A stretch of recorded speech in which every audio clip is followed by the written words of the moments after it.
All right, all right. It's time. It's time. It's time. What's up? What's up? Okay. We're doing the thing. It's day 16. We're doing the thing. It's happening. Um I'm getting kind of used to my new rhythm of being live every day. Like it's kind of the end of the world or whatever. It's whatever. It's fine. I mean, we're gonna build a new world. We're the leaders of the new world. You know what I'm saying? It's fine. So let us get into our lessons, get into our energy right now because we can. It's 2 o'clock, so we do it 2 o'clock. Um, Let me see here.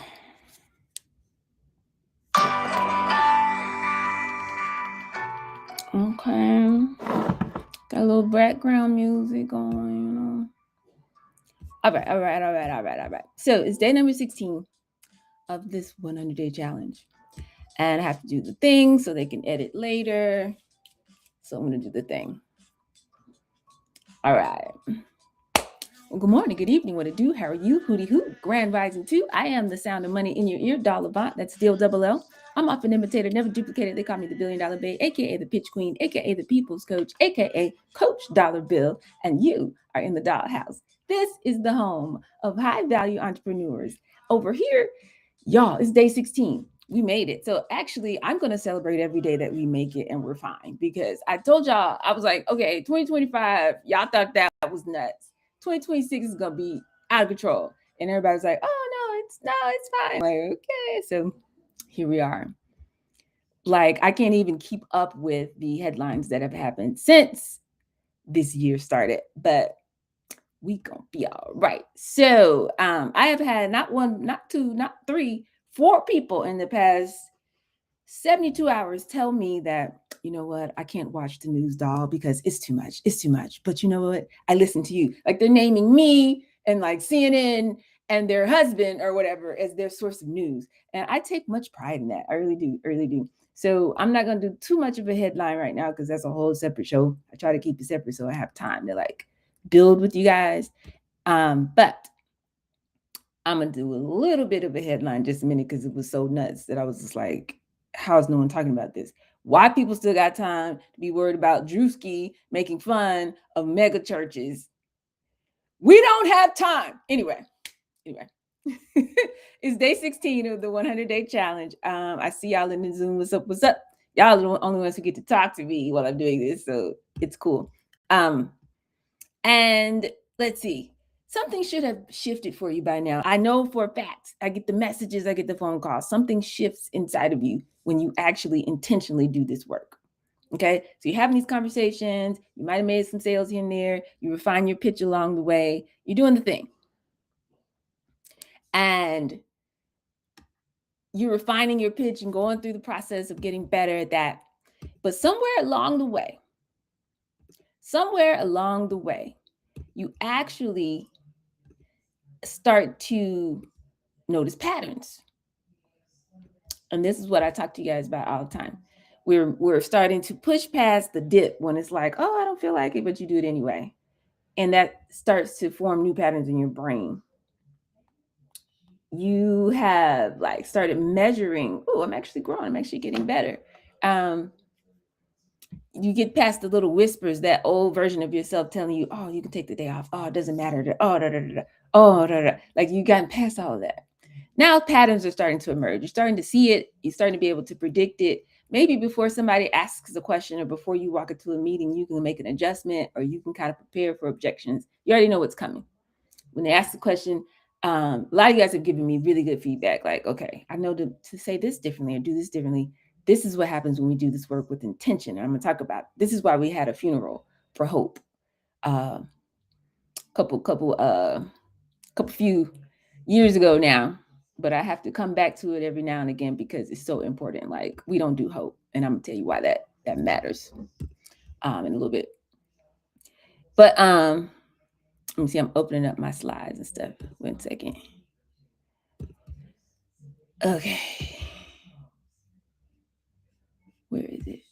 There we go. There we go. So that'll be ready when it's time. But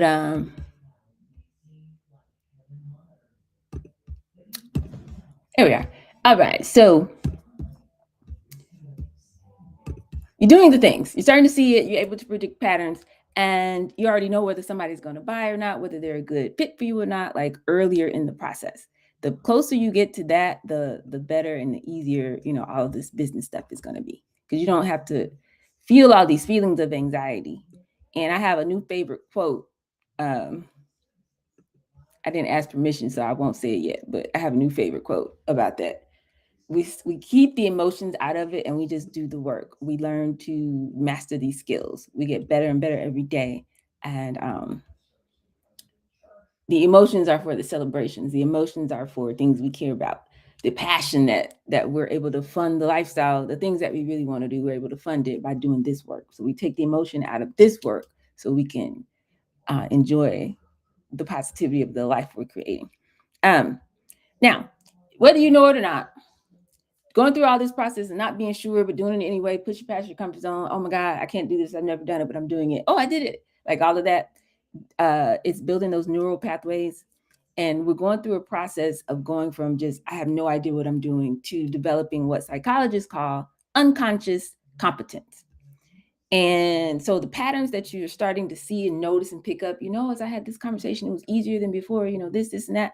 It's not coming from courses you've taken or books that you've read.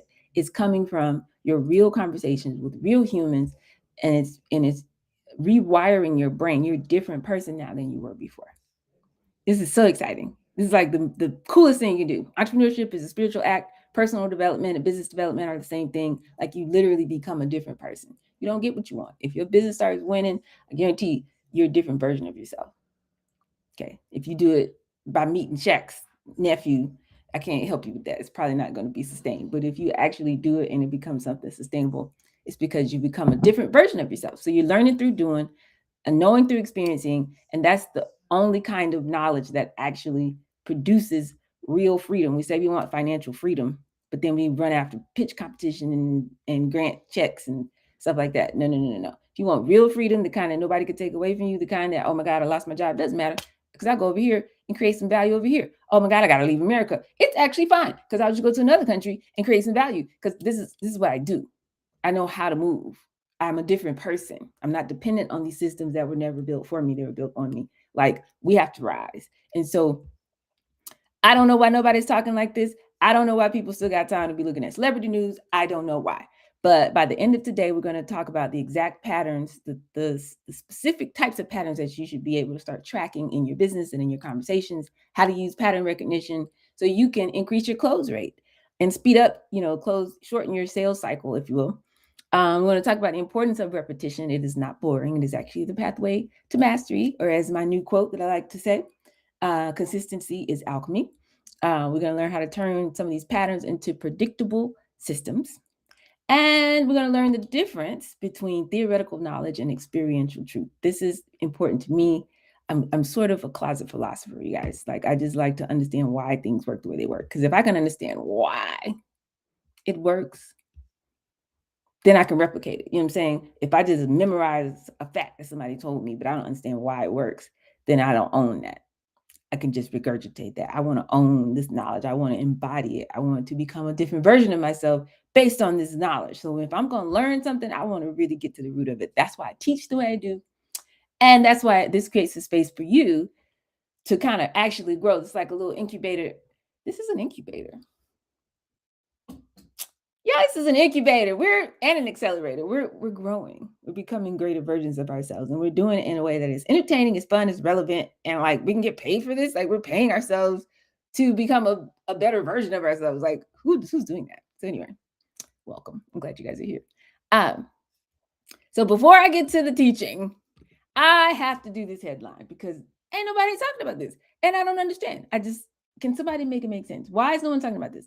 So here's the headline. Let me share it. Let me share it in the Zoom. Let me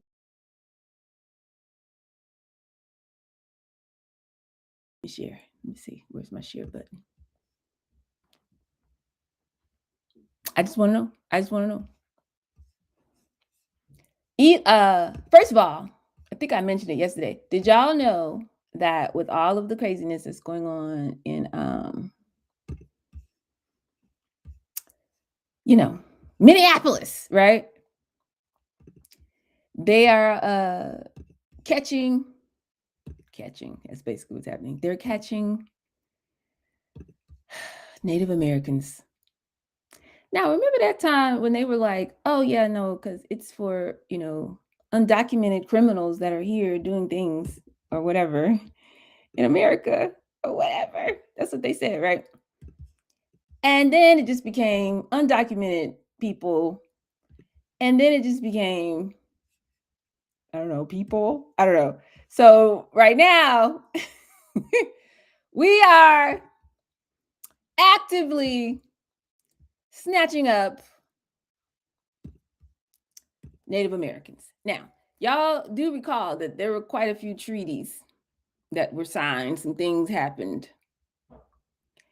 So this is y'all's land and you're a sovereign nation.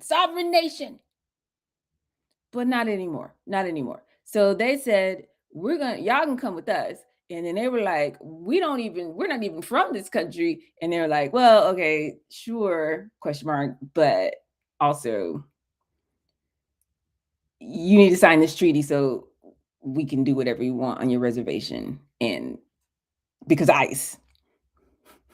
And they were like, what? So we basically invaded another nation. Okay, yeah, again, these are sovereign nations. So that's going on. I haven't heard anybody talking about that. And more importantly, this is escalation. Hear what I'm saying? Undocumented gang members, foreign, criminals or whatever. We're coming to get them. Now, undocumented immigrants, period. Now they made a list of 75 countries. Every single one of those, I went through and made a list. I got photos from every single one of the 75 countries. We all look like and possibly could be related to somebody who is from one of those 75 countries. I'm just letting you know.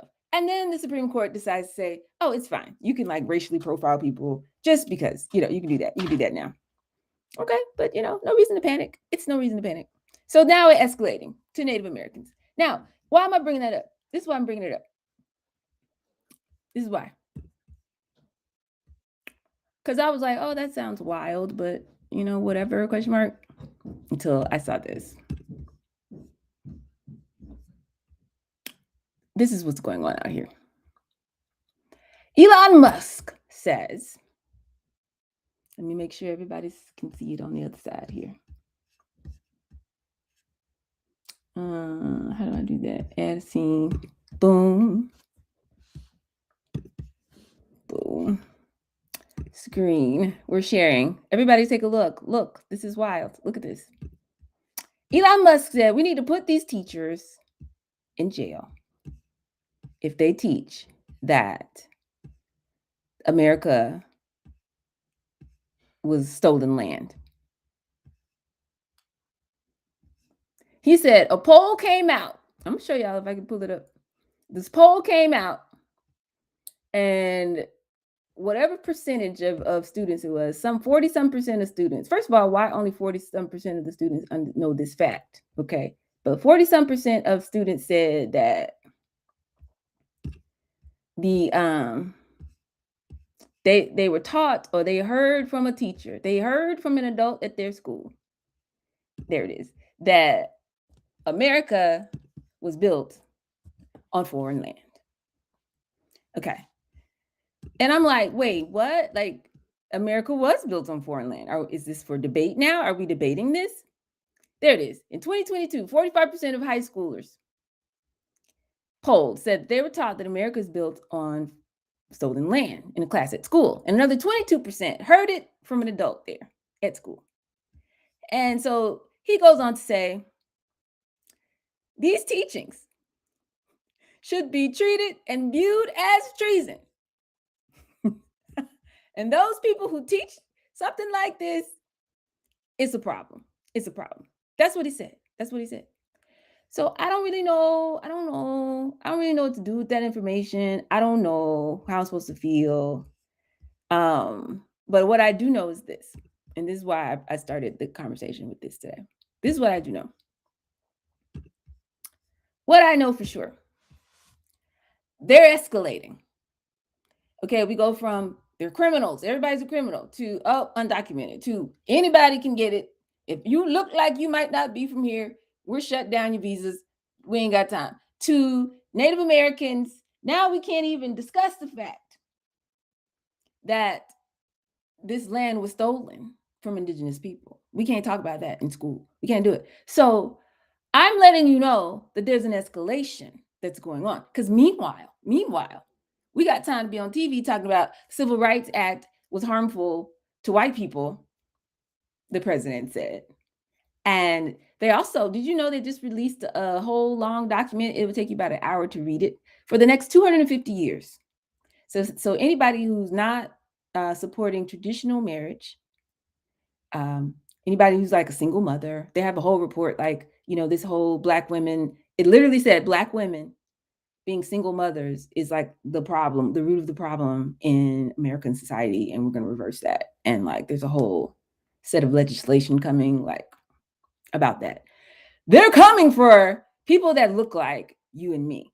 It's not the time for us to be resting. This is not the time for us to still be talking about, well, we tried to tell y'all, the 92% we told y'all. Like, if we need to stop resting and start rising so we can get some cash flow and get about the way. I don't know what else to say. This is the time. This is the time to move. We got to move. We got to move. We got to move. So that is why I show up here every day, 2:00. Thursdays we go at 6:00. It's a lot of dog. There's a lot of dog going on. But what I'm hearing is some people jump in on YouTube, some people jump in on the Zoom, some people catch up with some replays, some people people are doing what they need to do with this information. So I'm just going to keep showing up. But we don't have time to play. We don't have time to do anything else other than lock in and become the greatest, highest version of ourselves. So I appreciate and celebrate each one of you for being here for that reason. Okay. So today we're talking about learning. We're going from information to knowledge, not knowledge, experiential knowledge. Y'all hold on. My phone want to blow up when I'm teaching. The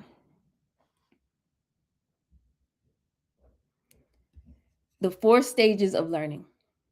How do we get from, oh my God, I got this idea, but I don't know what I'm doing in my business, to I had this idea, it turned into something that I developed over time, and now it's a system that works and runs without me because I'm on the island. Or at this point, I'll be in the community helping other people to make the great escape. That's what I'm doing. It looks like I'm going to be doing that. Like, it looks like a big part of my life mission here. Who knew? So in the 1970s, there was a psychologist, Dr. Birch, and he identified these 4 stages that every human goes through when they're learning a new skill. And you probably heard this before. You start from I'm sorry, somebody's trying to get a ride and I'm trying to help them. Hold on.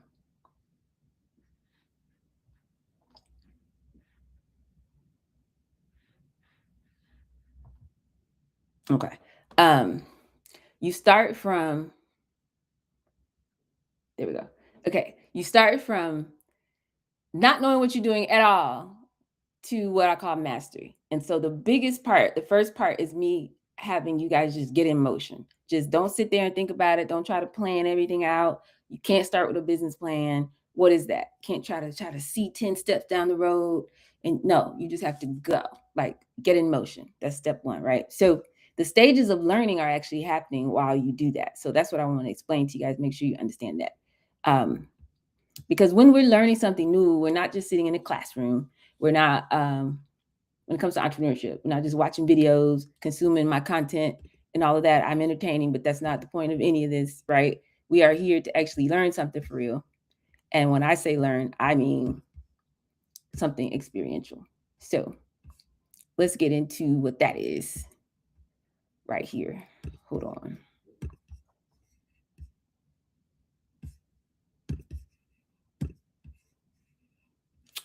Oh.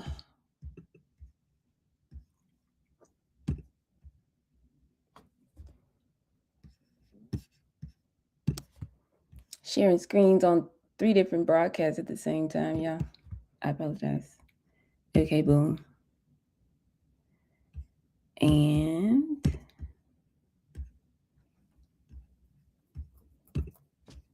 there we go. All right. Here we go. So there are 4 stages when you learn a new skill.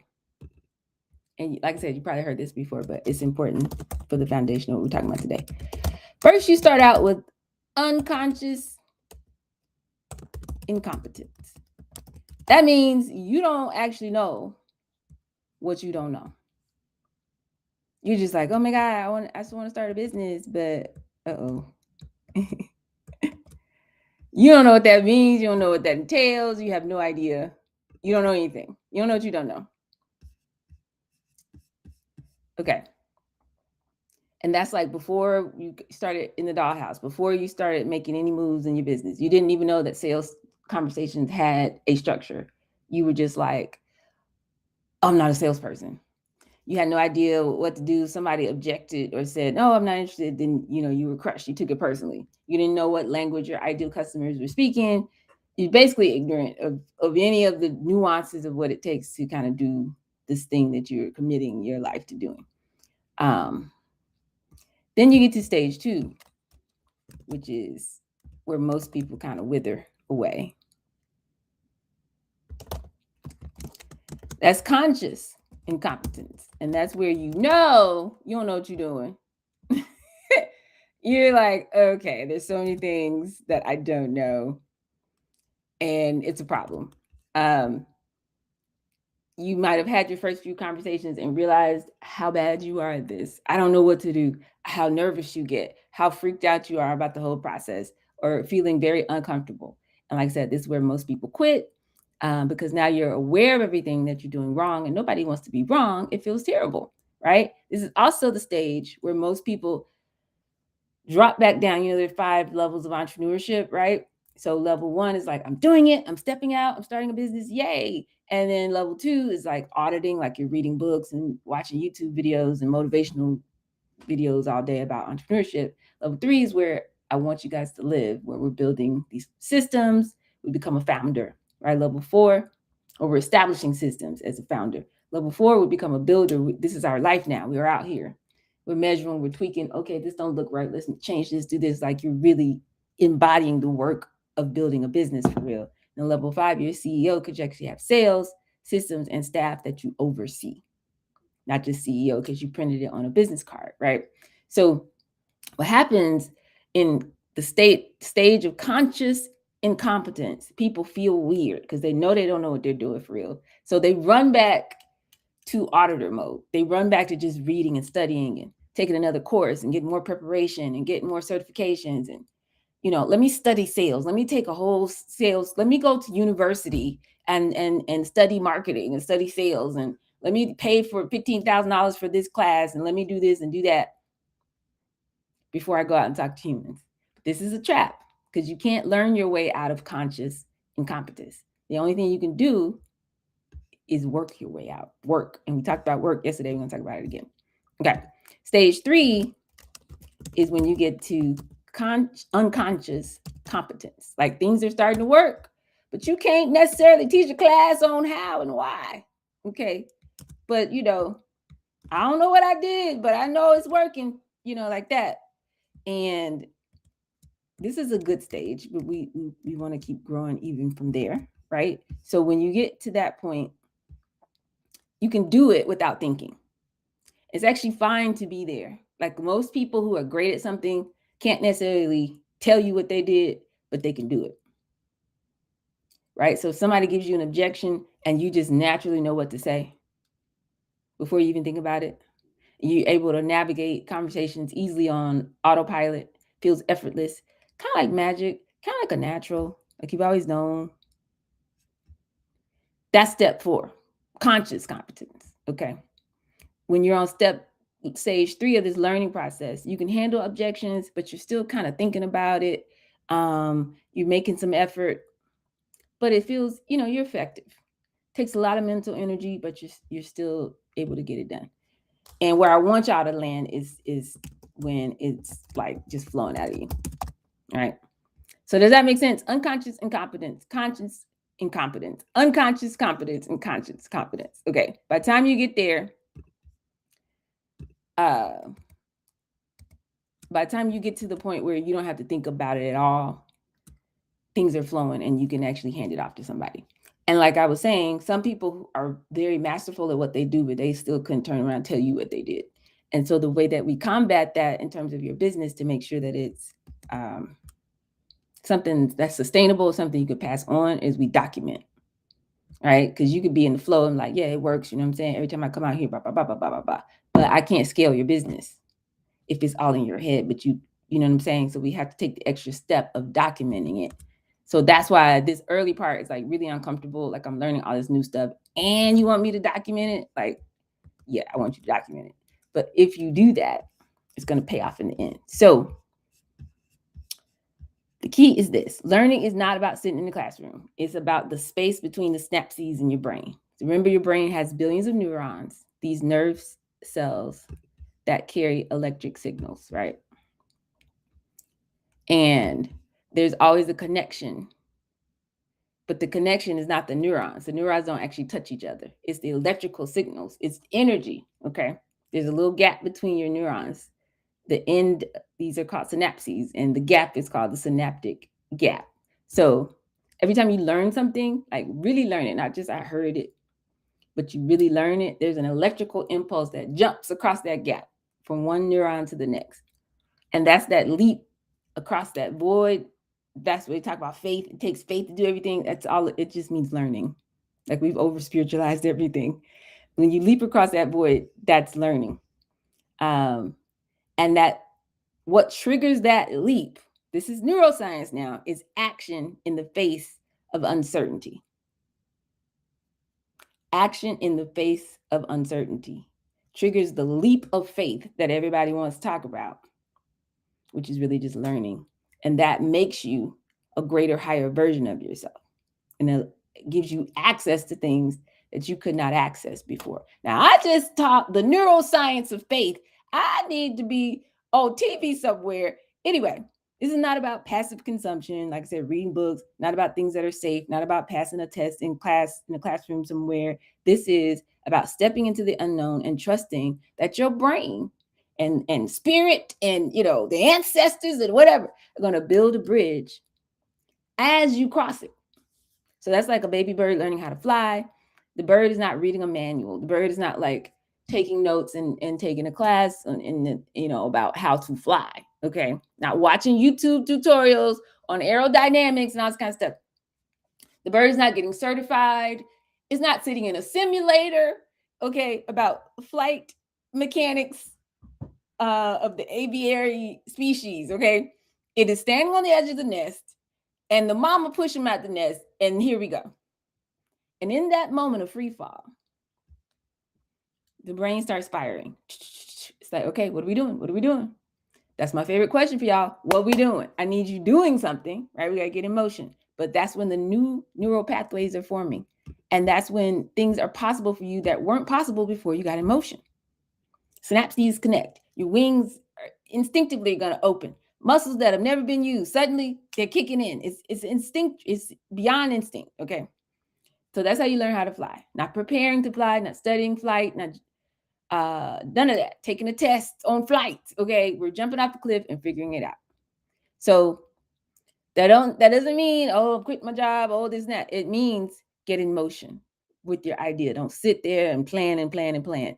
Go and talk to humans, right? So we got unconscious incompetence, where we don't know what we don't know. Then we got conscious incompetence, where you know what you don't know and you feel really uncomfortable, but we're not going to quit and we're not going to hide behind studying and planning and going to our Canva. Then we got conscious competence, where you, I said it backwards. So stage 3 is conscious competence. You know what to do, but you have to think about it. You know what to do, but you have to think about it. You know what to do, but it takes a lot of mental effort and concentration. Okay. Step 4 is unconscious competence. So y'all see, I switched those. That's where you actually can do something without thinking about it. So you naturally are in the flow. I'm sitting there. Like when I'm talking to you guys, I'm definitely operating from unconscious competence, meaning you ask me a question, I'm able to coach you, not like, okay, let me think about what framework did I learn in my coaching certification to tell me how to handle, you know what I'm saying? Like there's a flow. And that's what I want for you guys in terms of your business, like the way that you get a customer. This is the skill that I'm talking about learning. Not what it is that you provide in your business, the product or service or solution you provide, but the act of getting a customer is a skill that when you start off is going to be very uncomfortable, but by the time you finish this process, it should feel natural to the point where you don't have to think about it. And so we're going to document the things that are working so that when you get so good at it that you don't have to think about it, we can still take it and digitize it and do it online, one to many, instead of you having to talk to every single customer, so you can scale. And we're going to document it so we can hand it off and train somebody else to do it when you're somewhere else doing whatever else. So that's my goal for all of this work. Okay. Now, let me talk a little bit about knowledge and what that really means. We say we know something, but I'm not talking about book knowledge. I'm talking about actual knowledge. So there's actually a scripture that talks about knowledge. Okay. John 8:32 for those of you who are from church. Okay. But this is a well-known, people quote it all the time. It says, you shall know the truth and the truth shall make you free. Now, people like to misquote this because they say the truth will set you free. It don't say that. It says it will make you free. So let's talk about it. We're going to talk about it. I got to do an episode on this. Okay. The word know, this text is from the Greek. It actually means to know by experience, to understand through direct involvement. Okay. So this is why entrepreneurship programs that tell you to go and read and go and do a bunch of paperwork and never have you go and talk to humans, you need to run. Because that's not going to make you an entrepreneur who's financially free. It's going to give you a bunch of head knowledge, and then they're going to get their sponsorship checks and take your data and sell it to somebody and go head on. So we don't want book knowledge when it comes to financial freedom. You have to have actual experiential knowledge. Okay. Playtime is over with. I see that in the chat. Okay. Actual experiential knowledge is the only way you're going to get financially free. I think I can drop the mic right there. Okay. So you can read a book on everything. You can study all this stuff. Like you could read a book on swimming. But until you jump in the pool, you don't know how to swim. Don't tell me you know how to swim. That's just like reading books on entrepreneurship. Like we got to cut it out. So over this 100 days, we've been here 16 days so far. We're about to hit Martin Luther King Day. All of the energy has worn off. But I need you to understand that we're building the experiential knowledge, the kind that comes from actual action. So by now, you should start to know what your objections sound like because you've heard them at least 5, 10 times. Which language, when you say these words, it resonates with people because you've tried different things and you've heard what they say back to you. You've seen their reactions, their emotional responses, their body language. You know what people respond to and what they react to. You know what questions people are going to ask because you've had enough conversations to be able to track these patterns. You know what makes somebody say yes versus what makes them say no because you've experienced those outcomes multiple times. That's what we're trying to get to. Not theoretical knowledge. This is real truth discovered through experience. And that's what's going to make you free, not set you free. Okay. You're not giving you freedom as a gift, make you free. Okay. That's to actively liberate, to manufacture freedom. We are creating our own abundance from within, from the inside out. Okay. We're producing financial liberty through a process intentionally. Okay. So every conversation that you have with humans is manufacturing your financial freedom. Every objection that you've handled is forging your new identity where you are financially free. You got a business where you don't have to clock in and do none of that. And it's paying all what you need to pay. And you still got some extra money, take care of your family, do what you want to do. Every no you received and you push through it anyway. has been a part of this process that's making you into somebody who is actually financially free. So everybody starts this process. Oh, I want financial freedom. Oh, I don't want to go to the plantation no more. Oh, I want to, you know what I'm saying? I want to, generational wealth, all of that. Okay. But until you go through the fire, come on, somebody, till you go through the flames, the fire of experience, you're never going to actually be made free. It's just going to all be like a little pipe dream or whatever. Okay. So your brain is a pattern recognition machine. That's all it does. It's the only point. There's nothing else. Its only function is to recognize patterns.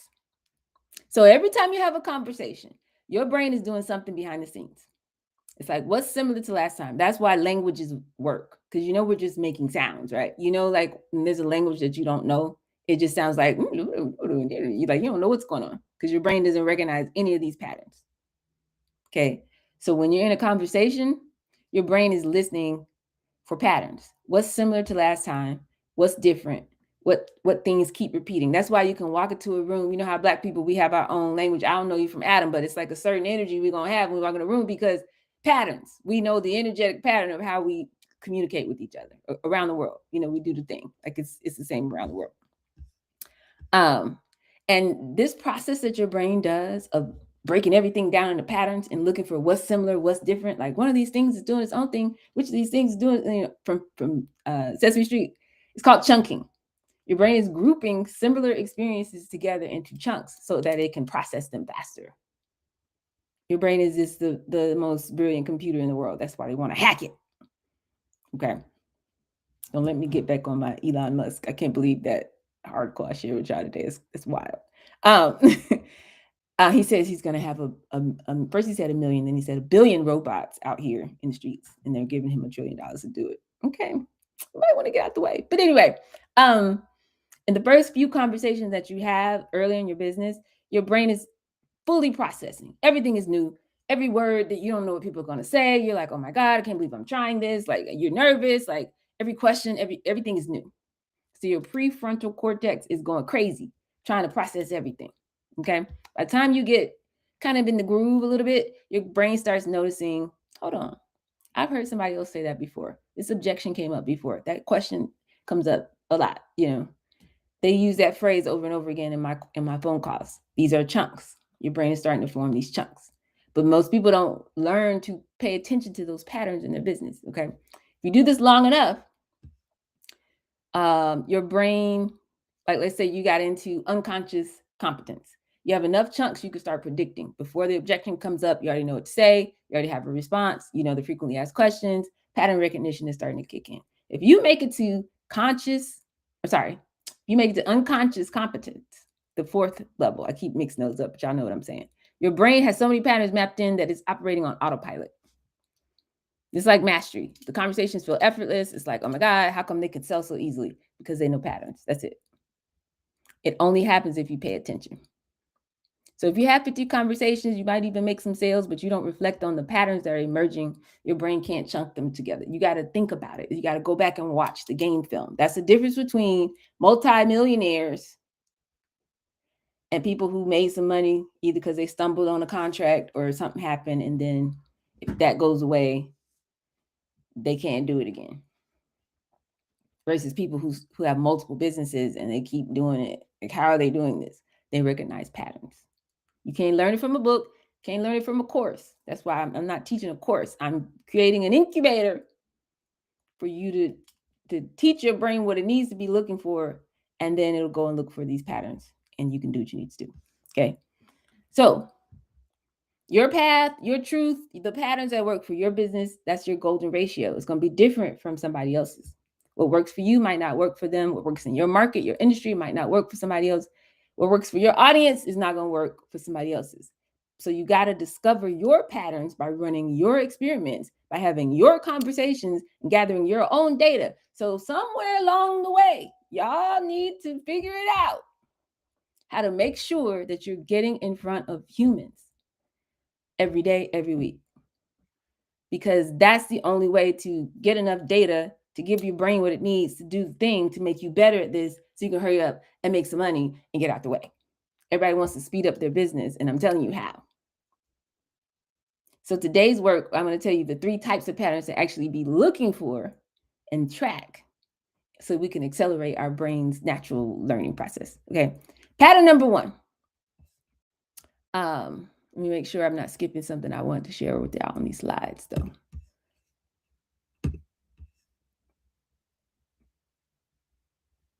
Well, I just said it, but I'll show it to you anyway.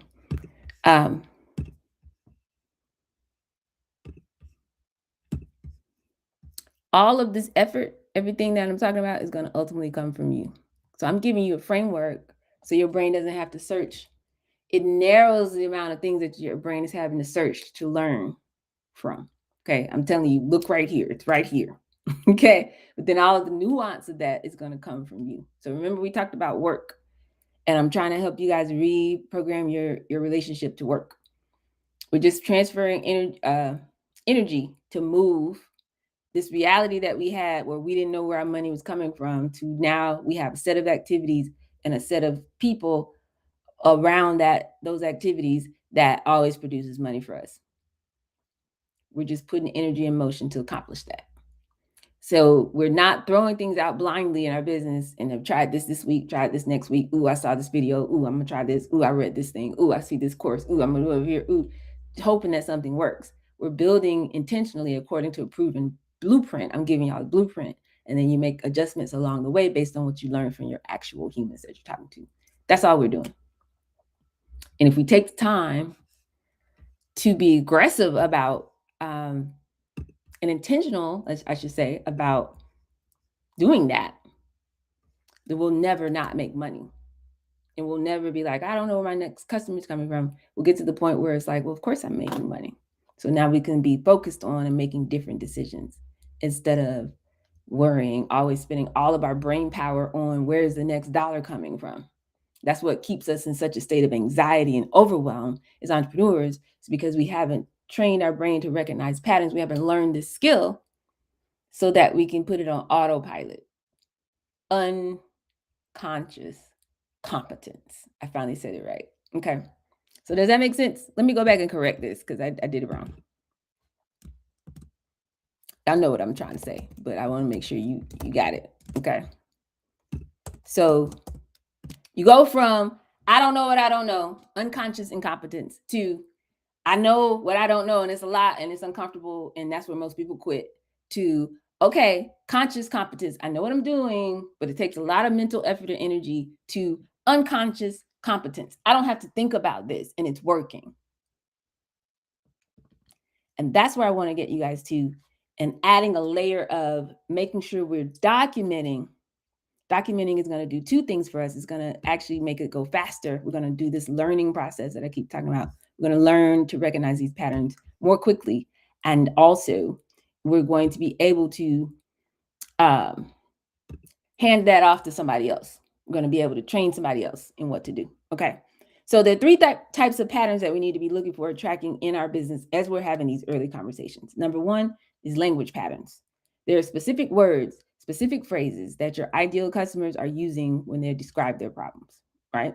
I feel stuck. I feel overwhelmed. I'm spinning my wheels. I can't figure out how to ... I've tried everything. Emotional language. You should be able to tell me a list of 3 or 5 or 7 or 10 phrases that keep coming up for people. And then you should be going through the process of adding those exact phrases in your pitch. And this matters because when you use their language in your pitch, they feel seen, heard, understood, cared for, valued, and all the things. When you use generic language or really professional sounding language or your own language, it doesn't resonate. And that's the first, that's the first like goal we have to hit, is to resonate. When we speak, it should resonate with people. It's like when you walk into a cathedral and they got all these beautiful ceilings and chambers. And if you sing or you say something and it's going to echo, it's resonating. It's like, yes, okay, we are here. It's going to change the atmosphere. So if you use their language in your pitch, it's going to resonate. And that's what sets all the rest of this in motion. Okay. Now, you can't learn this from a course. Can't nobody tell you what language you need to be saying in your business. You got to talk to your people to find that out through direct experience. But look for language patterns. Number 2 thing you need to be looking for, objection patterns. These are reasons that people hesitate or say no to you. So for example, it's too expensive. I don't have that kind of time to invest. I need to think about it. I need to talk to my spouse, my partner. I tried it before, it didn't work. Or a lot of times you'll see somebody spending more than what you're charging for something that doesn't work as well as what you're offering because they don't see or understand your value. And you also got to understand that people respond to perception. So you can have better qualifications, better offer, better everything, but they'll pay somebody $10,000 who can't help them because they have a platform versus paying you $500 to do a better job for them because you don't have that platform. So it really says more about them and how they value themselves than it does about you. But just be aware that a lot of times that's what's going on. And why this matters, like after about, these 20, 50, 100 conversations that you're having over this 100 days, you should be able to tell me your top 3 objections. What do people say to you about why they're not interested or no, not right now or whatever. And once you know what those objections are, you can go ahead and have responses prepared for all of them in advance. This matters because if you know the objection is coming, you can address it. You can go ahead and say it in your pitch before they even bring it up. That's going to help you increase your rate of closing. It's not coming from a book. This is coming from your customers based on hearing your offer, your price point, your market, your positioning. So you got to get that through experience. Then pattern number 3 that you should be tracking: their language, their objections, and their decision-making patterns. Okay, so here, let me see. It's probably about 1, 2, 3, 4, probably about 5 ways that people, you can categorize this. Okay, the ways that people make buying decisions. So some people are fast deciders. Absolutely, oh my God, sign me up. What are we talking about? They say yes immediately. Some people are processors, meaning they need time to think about it alone, like not like sitting in front of you, right? Some people are validators, meaning they need to go and talk to somebody about it. Some people need testimonials or case studies. They need proof. They're proof seekers. And then some people are analytical, like they need to see data and details and they want to go and read all the technical crap. Okay, which is fine too. But you should recognize those patterns within the first 5 minutes of talking to somebody, particularly if it's a sales call. Now, if you just met them now, how would you know that? But I'm saying, like, let's say you've had a few interactions and they're like, okay, let's talk about this. Yeah. Then you get on the call to talk about this. You should be able to tell what type of person you're dealing with. When you recognize somebody's decision-making style, the earlier in the conversation you can do that, then you can adjust your approach. So you wouldn't try to push somebody who needs time to process to make an immediate decision. And you wouldn't want to try to overwhelm somebody who's analytical with a bunch of emotional language. Versus if there's somebody who just moves by impulse and feeling, people think I'm emotional and they always fail when they're trying to sell to me. Because the way that I present, they think, oh my God, I'm going to be emotional. I'm going to tell her it's going to be great. Da, da, da, da. I'm actually very logical when it comes to purchasing something. I'm listening for certain things. If I don't hear it, I'm not doing it. But anyway, if you can start to figure out somebody's decision-making style, or another way to say that is if you can have something prepared in your sales presentation for each different type of decision-making style, you'll have a better closing rate. So maybe there's a team, right? Maybe this person is like, oh my God, I love it. They're all super fast with their yes, but other people are like, I need to see the details. Like particularly when you're selling to corporations, you probably have to deal with all 5 of these, right? You're going to have the due diligence, the person whose job it is to keep their job. They have to go through all your technical details and make sure that it is what you said it is. So they're going to do that. Then you got people who are just like, oh my God, I love this. Then you're going to hand it off to their team to do all the due diligence, right? You're going to have the people who want to know what everybody else is saying. Who else have you worked with? You're going to have those kind of decision makers on the team. You're going to have the people who are like, based on their social proof, right? Oh yeah, I've seen them on Instagram. Everybody loves them, like that. They'll be saying that, right? So you got to have something for all of those types of people incorporated in your pitch or your deck or somewhere in your sales materials to make sure that you're checking that box for people, right? But over time, you'll know that your audience, depending on what it is you're selling, is going to skew more one way versus the other. In my work, I had to cover all of them. But the only way to get there and to get good at that is to have enough conversations and track the data. Okay. Now, it's important to think about this. When you're having conversations, let's say you missed the sale. You missed the sale. Oh, I didn't do something in a conversation. I wish I had known then what I know now. I said the wrong thing and the person, whatever. It's not a mistake. Or they call it a mistake, but it's not doing something quote unquote wrong. It's not something to be judged, right? When you didn't do something you should have done, or you said something and sent the conversation left or whatever, you're doing something and getting you're getting unexpected data. That's the way to think about it. You did something or said something because you thought X was going to happen, but Y happened instead.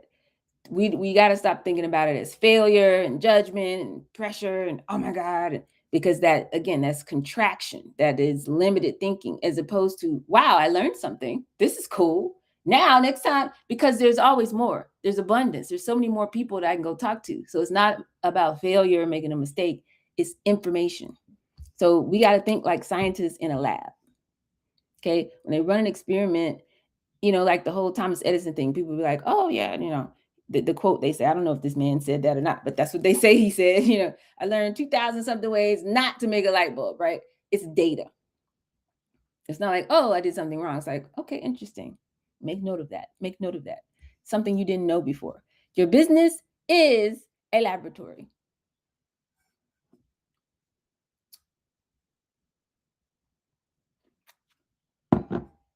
I mean, we can go on. Your business is a laboratory. Every action that you take is an experiment. And I learned this. I told y'all this story many, many times. Learned from our people. It changed my whole perspective. You don't have to know what you don't know. How you gonna know? How you gonna know? You didn't done it before. I mean, what are we talking about? It's a laboratory. So you launch something, nobody buys. It's not a mistake. It's data. That your messaging, your audience, your timing, something was off. So let's fix it. You know what I'm saying? You have a sales conversation and they don't say yes. It's not a mistake. We're getting data about objections, things you need to clarify in your pitch, things you need to make more clear about the offer and what it is they're getting when they buy it, and da. Right? So we just got to get better. If you fumble the ball, you know what I'm saying? We're just watching the game film and getting better. Even if you lose a deal, it's fine. It's fine. It's just data that you can use for next time. So the only mistake, the only thing that's like trapping you to where it's a problem for real is not taking any action at all. Because then you're staying in your head. Because then you don't get any data. You don't know what's going on. That's the biggest mistake of all. So as long as you don't fall into that trap, we're winning. We're winning. Now, I would like you guys to think about this. Every successful entrepreneur has made, quote unquote mistakes, missteps. I tried this, didn't work. Let's say 1,000. Let's say the number was 1,000. The difference would be between you and somebody else is how fast you get through those 1,000 mistakes. So you could take 10 years and have a little effort and take a little time and have a little effort. And then I got to go see about my mom and have a little effort. And then I got to go over here and have a little effort. Then, I got into a relationship with a man, took 2 years off, and I come back, or you can hurry up, make those same mistakes in a shorter amount of time. How? By talking to more people. It's a higher velocity. So you can move at the speed of the amount of money that's coming in is a reflection of the velocity with which you are willing to make these missteps, to have these conversations, to engage with more people, to create more energy out here. You get to determine the speed of that. So let's move faster. Lean into it. Let's move faster. So something else I want you guys to be aware of when it comes to tracking patterns, and it's Friday, so I'm not going to be before you long. I'll probably get off about 3:15. Okay. Don't read the patterns the wrong way. Okay.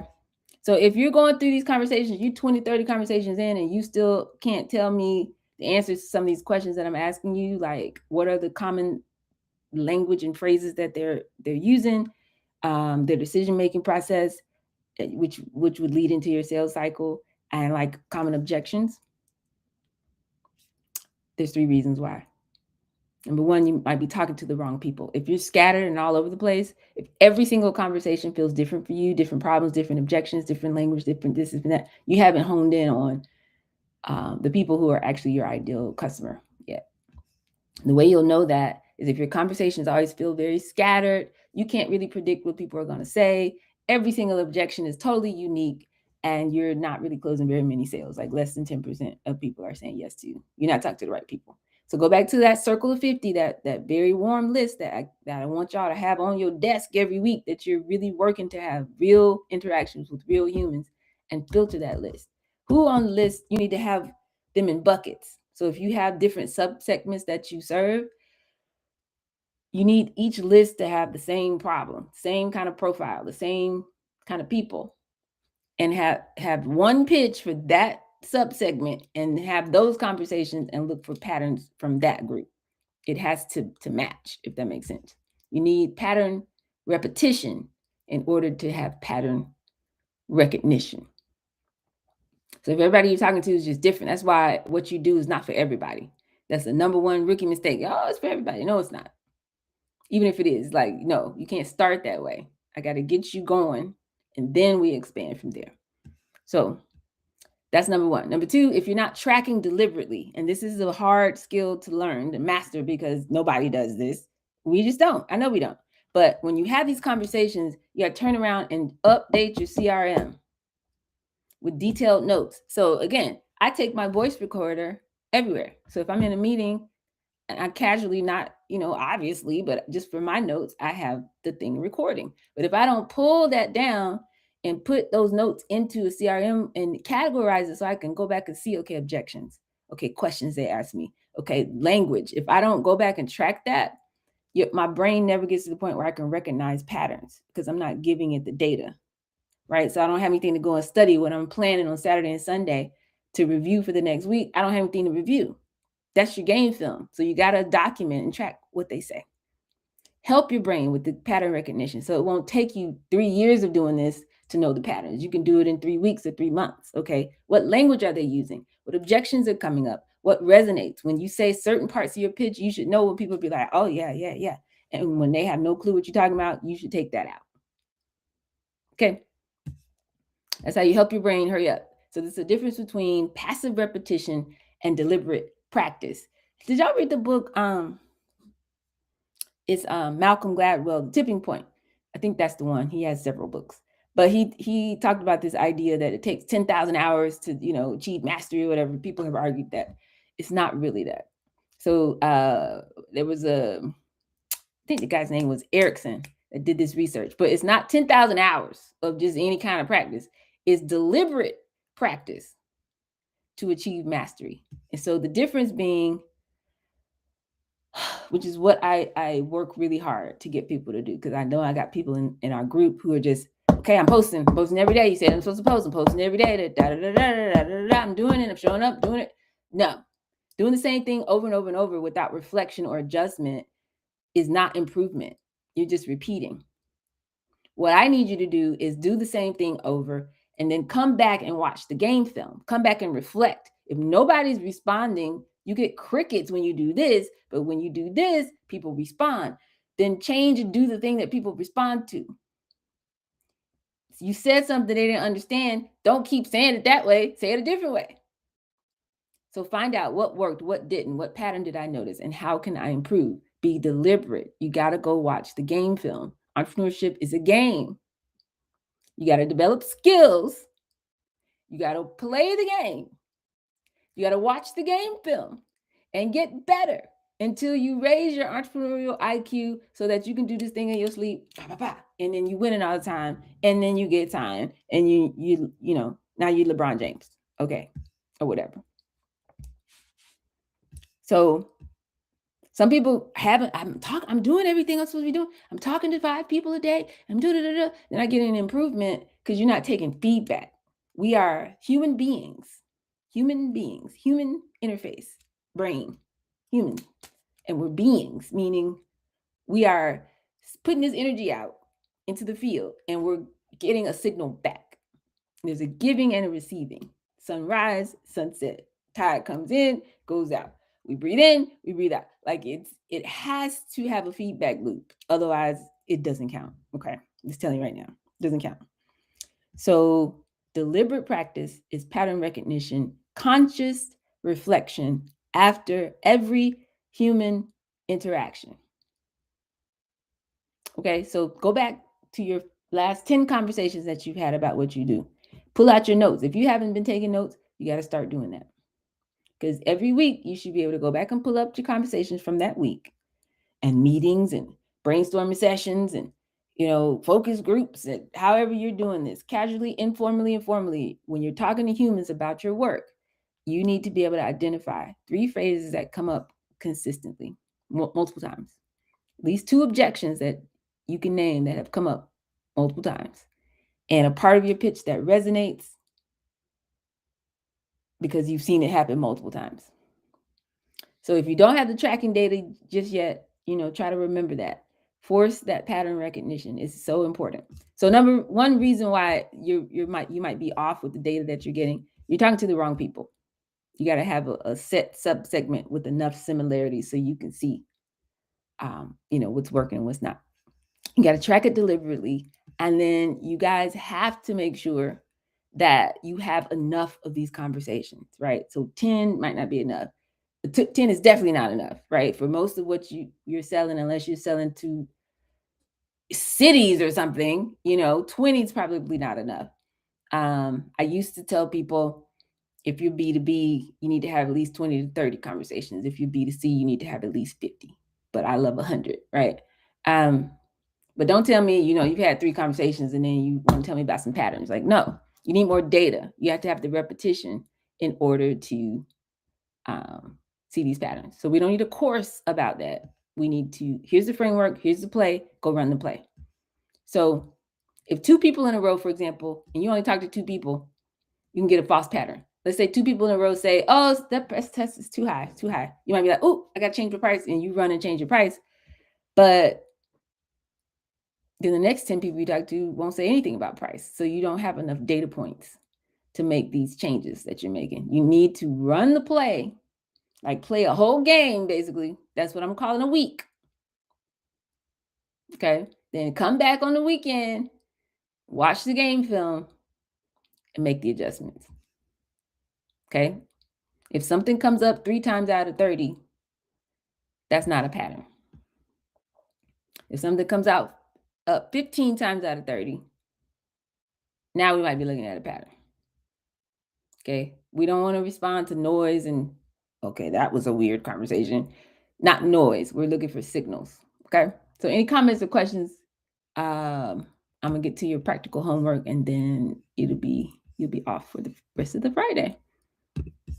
The other thing that we don't want to do is ignore patterns, right? So if you see a very clear pattern, don't be that person that's just like, if 8 out of 10 people are like, oh, I love this. This is so cool, but I can't pay that child. It's too high. But you're like, oh, they're just making excuses. They just don't know. Da, da, da, da. So you don't change your price. You either got to talk to different people who don't think it's a high price, or you got to change your price.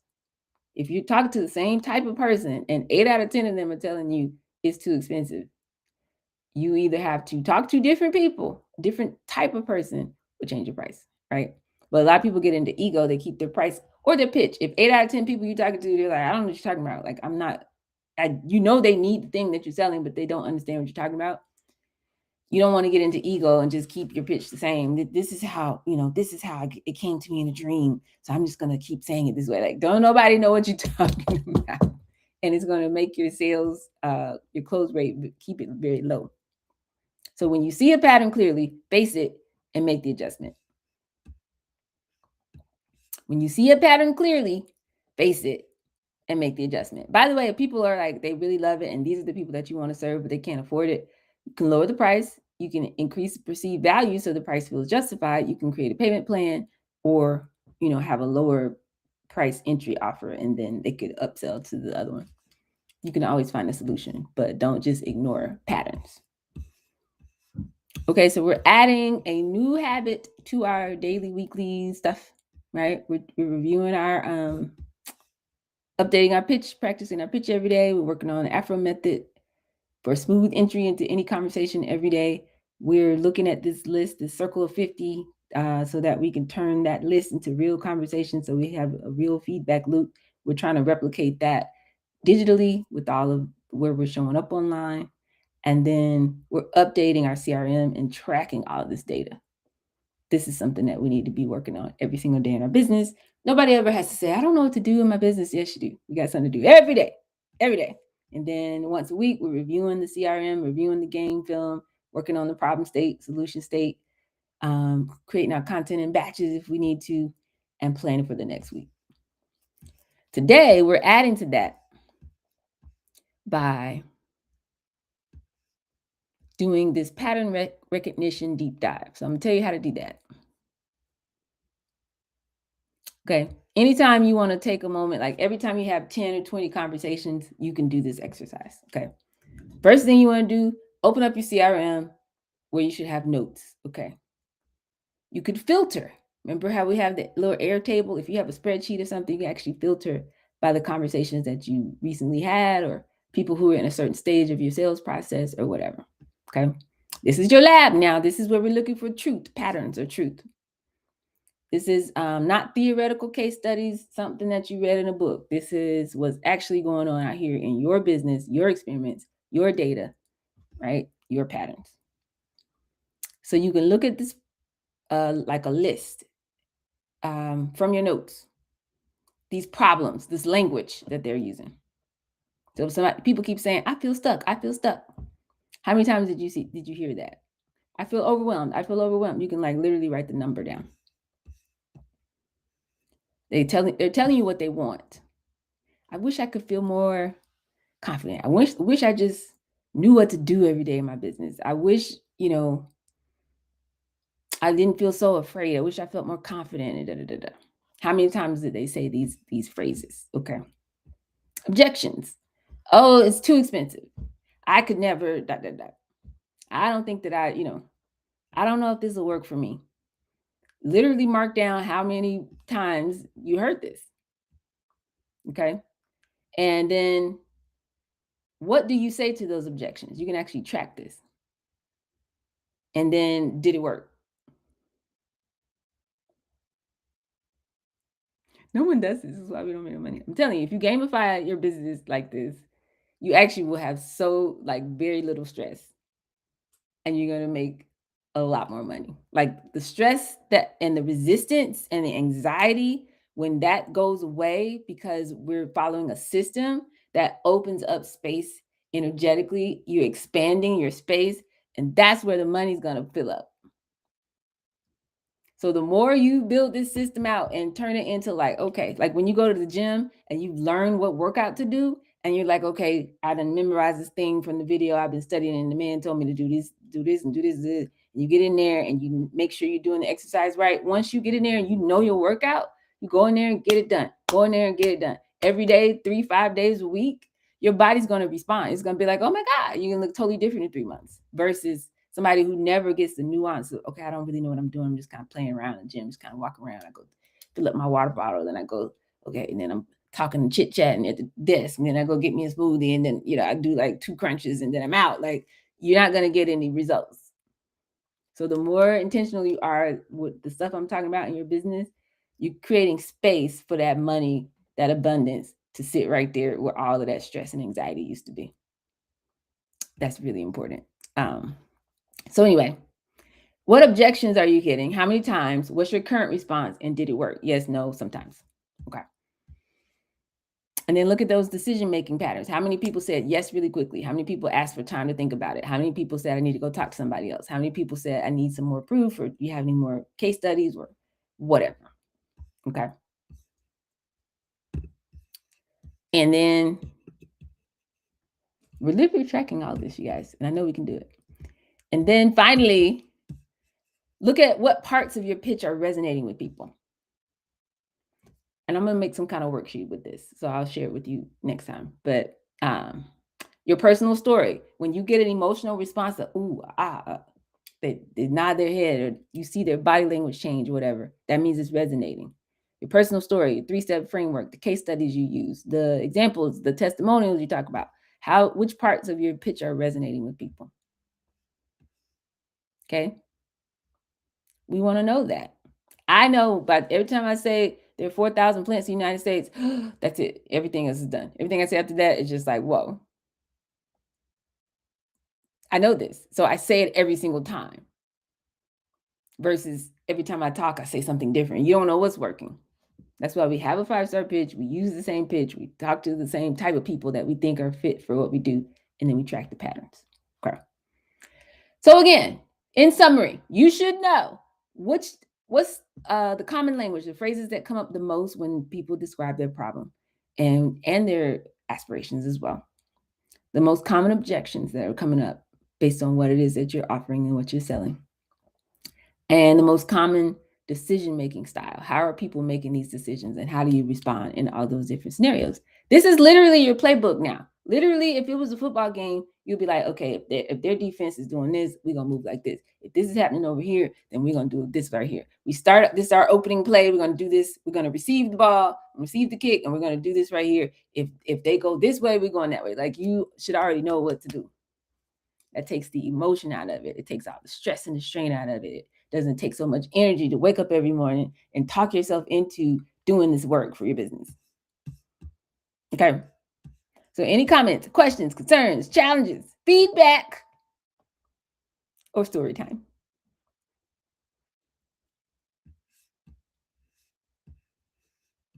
Yeah, it's Friday, y'all. Go ahead, Tracy. Yes, it is Friday. This is good. Like the moment you said stress, I was writing the word stress down for something else. I said, you got stress? Get yoga. And I was writing the word down.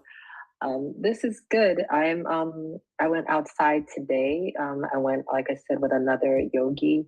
And she, after we were done, I was like, how do you want to do this next time? Is there anything you want me to say differently? Or how do you feel our ambiances? How do you feel we're vibing? She's like, Tracy, I love what you're saying. She's like, I'm glad you're taking it, over. You know what to say. And I actually didn't. Like, I'll just go in there and say, I teach yoga. Can I teach it? And she's like, I went up there. I was like, hey, we're here to offer wellness programs. We wanted to know if we could be of service. And I was just speaking very casually. And I would say every place we went to today, great responses. And I'm just loving being outside. I'm actually uncomfortable when I'm not outside because I know, like, as saturated as I think the market is, it's not. It's like there needs to be more. And I love being with her because she has a yoga studio. And she said, if there was a yoga studio on every block, my business will be booming. My business would be booming. She said that to me before, but today I asked for her to explain it. She's like, well, look at Waffle House. There's a Waffle House on every corner here, and none of them are struggling for business. She's like, if there was a yoga studio on every corner, people would have like a gang mentality. They're like, ooh, this must be something I got to pay attention to. Let me be down. And she has a very like, it's okay. Like, she's not a gatekeeping. And she's like, she said that. She's like, gatekeeping is now over. She's a white lady, young white lady. She's 41. I'm 46. But she's like, gatekeeping is now over. People don't want to see that anymore.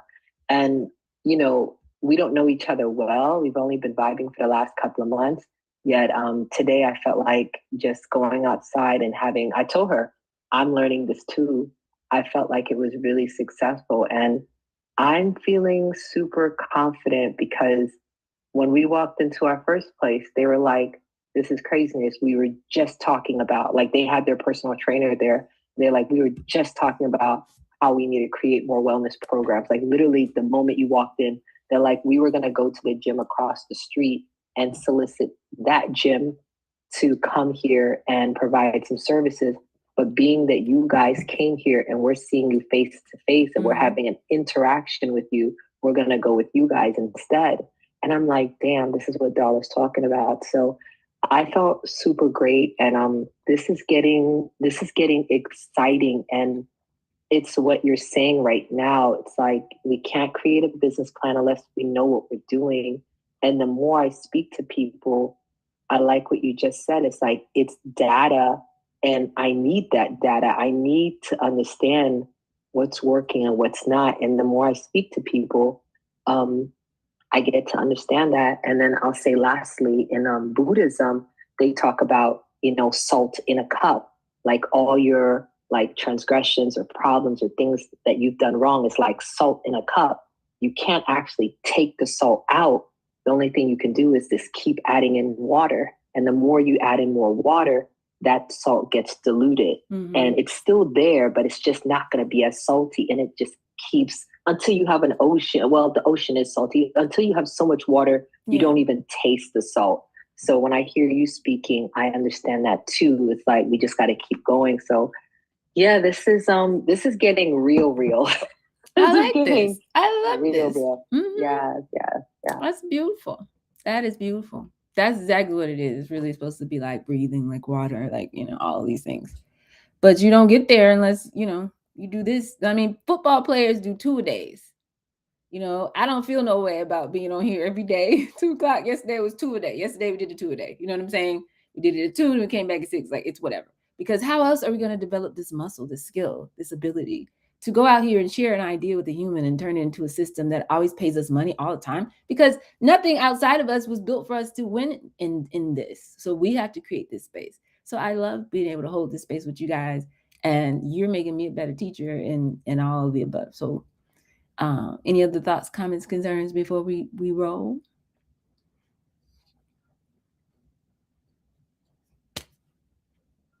It sounds like all hearts and minds are clear.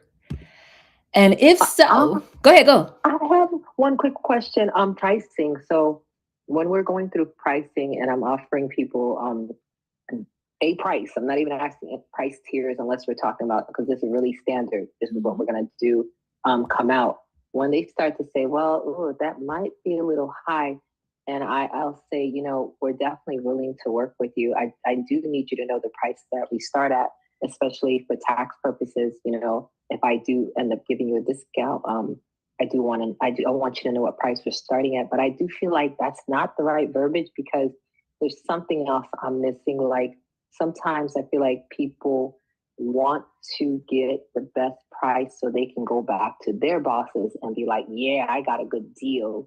And people are used to saying, give me a sale. I'm trying to figure out what is the verbiage to use to figure out what their real, what their real budget is. Cause I asked him, he was like, yeah, it's $1,500 per month for wellness, but but he said that was last year and they just did the new, budget for this year. Mm-hmm. So I'm trying to figure out, how do I have a conversation about price without lowering the value, and helping them to see what it is, because I think sometimes people just want to ask for sales. I don't really know.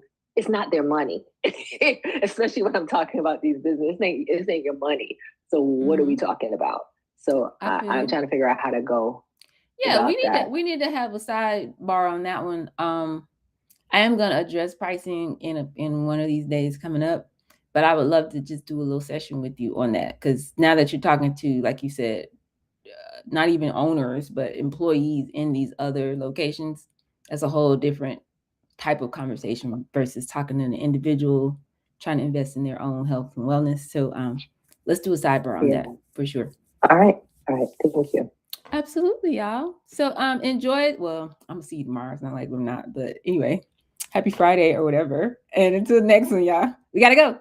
We're out. Pew!